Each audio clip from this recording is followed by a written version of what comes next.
Bonjour les amis, bienvenue dans cette seconde vidéo sur l'organisation du coin du feu. Dans la première, nous avons vu l'organisation du coin du feu à la campagne où j'ai beaucoup plus de place. Et dans cette première vidéo, je vous ai aussi donné quelques consignes sur l'utilisation régulière de la cheminée. Je tourne cette vidéo à la fin de la saison de la cheminée. C'était l'occasion pour moi de la nettoyer intégralement. Contrairement à l'hiver, je vais la laisser vide cette fois-ci, puisqu'en hiver, j'ai l'habitude de nettoyer la cheminée et de préparer le feu sans savoir quand est-ce que je vais m'en servir. Mais le grand avantage, c'est que cela permet de démarrer le feu lorsqu'on a envie, sans devoir farfouiller partout pour récupérer ce qu'il faut. Puisque nous sommes au début de l'été, j'en profite aussi pour vous dire qu'il est recommandé de maintenant, une fois que vous avez coupé le chauffage central, de dévisser les thermostats de vos radiateurs. Sinon, la petite aiguille qui régule la pression risque d'être coincée lorsque vous allez vous en resservir en septembre, octobre ou novembre, selon la température. Pour l'organisation du coin du feu à la ville, c'est parti!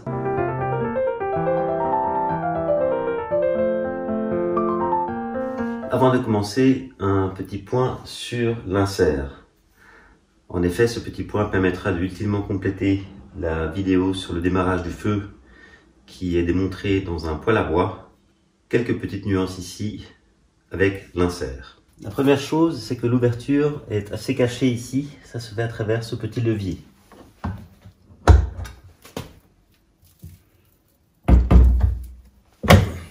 Et si jamais le poêle est en train de tourner depuis longtemps, le fabricant a aussi fourni ce petit accessoire qui permet en fait de crocheter l'ouverture.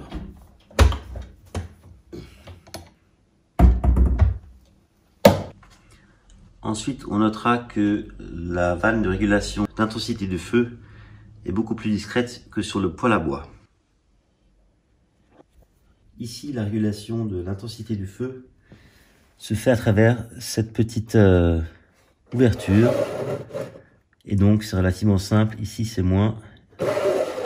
Et ici, c'est plus. Donc, pour le démarrage, toujours laisser sur le plus.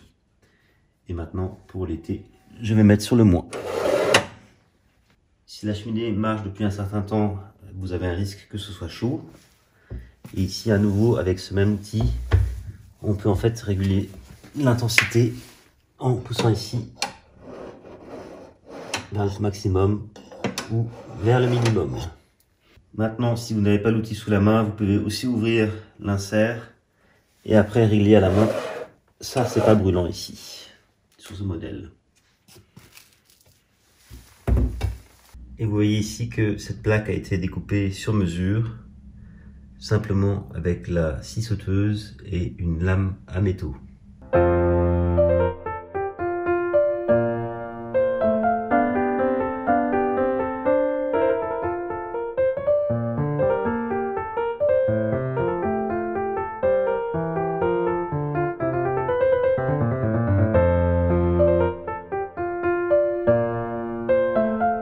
Pour l'organisation au coin du feu, 4 composantes principales. Première composante, c'est la batterie d'ustensiles pour la cheminée. Sincèrement, pendant des années, j'en ai pas eu. Un jour, en brocante, j'ai un peu craqué puisqu'elle avait une très belle pince. Donc c'est pour ça que je l'ai acheté. Mais franchement, vous pouvez vous en passer. Ça vous fait gagner de la place.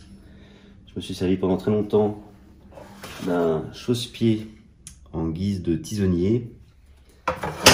Et je me sers toujours encore de la petite balayette avec le balai. Deuxième composante, c'est ce porte-parapluie que l'on a transformé en réceptacle pour les cendres. Un petit tuyau ici, c'est que si vous n'avez pas de couvercle, veillez à poser dessus un petit papier, par exemple un papier journal. Ça va éviter à ce que la poussière ne virevolte dans tous les sens. Ensuite, j'ai ces 2 caisses qu'on va tout de suite regarder un peu plus en détail. Dans la première caisse, très chouette caisse que d'ailleurs j'ai trouvée dans la rue, on va dire qu'il y a tout l'équipement pour le démarrage et pour l'entretien de la cheminée. Donc au niveau de l'entretien, ici j'utilise encore des produits chimiques, mais en réalité vous pouvez vous en passer en utilisant simplement la cendre de la cheminée et vous pouvez frotter avec un peu de laine de fer. Également pour l'entretien, cette petite pelle qui est très commode parce qu'elle est plus étroite, elle me permet d'entrer vraiment dans la cheminée et donc je prends le balai pour récolter la poussière.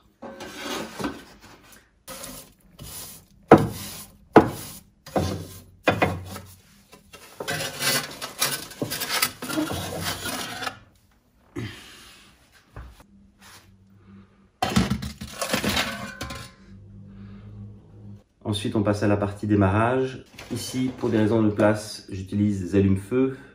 À la campagne, j'utilise toujours du bois séché. Ça me permet de faire des économies et d'éviter la consommation d'énergie pour la production de ces allumes-feu. J'ai néanmoins quelques pièces que je garde pour le démarrage du feu. Ici, c'est des bouées d'huîtres. Ça marche très très bien.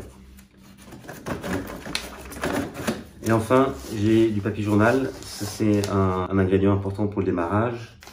Alors, quelqu'un m'avait demandé, est-ce qu'on peut utiliser autre chose que du papier journal? Donc, maintenant, en fait, ce qu'on peut utiliser, c'est aussi les sachets en papier. Ici, ça vient de livraison à domicile alimentaire. Donc, ça marche aussi très bien. Et la seconde caisse est simplement le bois. Donc, ici, j'ai le petit bois de démarrage. Donc, soit du bois du jardin. Si vous n'avez pas de jardin, vous pouvez aussi acheter des petites bûchettes de démarrage que vous avez vu dans ma vidéo sur démarrer un barbecue au charbon de bois. Et j'ai aussi des petits restes de bois de travaux, voir ma petite série sur comment utiliser du bois issu de travaux pour se chauffer. Ensuite, je vais me servir de bûche. Donc ici, la proportion n'est pas parfaite. Ce que je recommande, c'est de faire 2 tiers de bûche et 1 tiers de bois de démarrage. Et donc ça sera les bûches qu'on mettra à la fin lorsque le feu va bien tourner. Encore ici un reste de poutre issu de travaux. Et au passage, ici aussi un petit dé de palettes que j'ai récupéré lorsque j'ai démonté des palettes.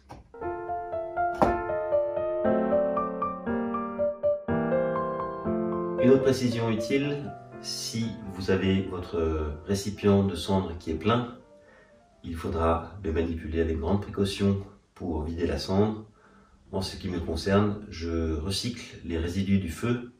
Ça me permet d'une part de retrouver de la cendre qui est utile pour le jardin, à la campagne, et de l'autre de récupérer les clous qui sont dans le bois ici de travaux. Et une dernière chose, je récupère aussi le charbon pour en faire du charbon de bois pour les grillades. Donc j'enlève d'abord le papier journal qui fait office de couvercle. Ensuite je prends un sac poubelle. Ça ici c'est un sac poubelle de la ville de Bruxelles.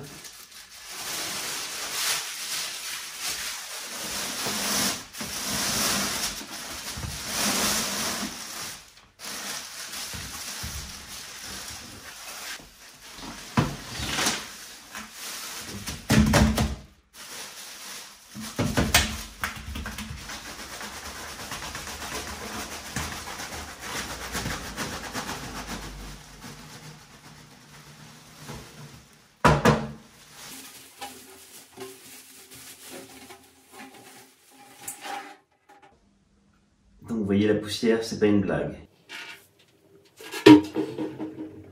Et ensuite on va fermer le sac délicatement pour ne pas évacuer la cendre.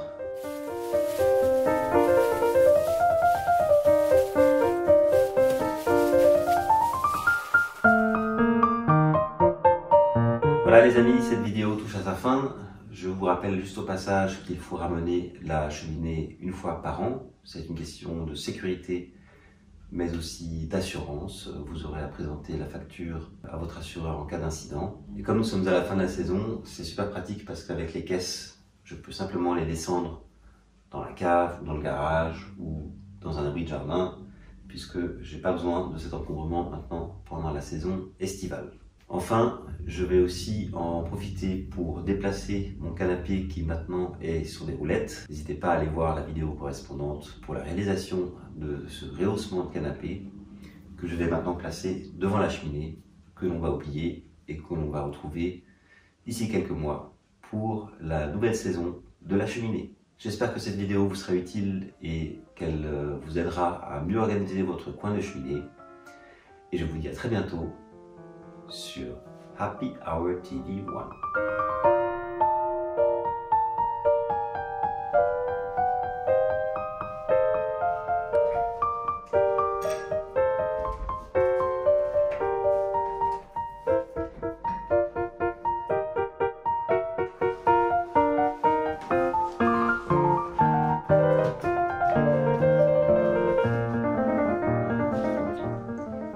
J'ai pas mal de vidéos aussi d'astuces pour le chien.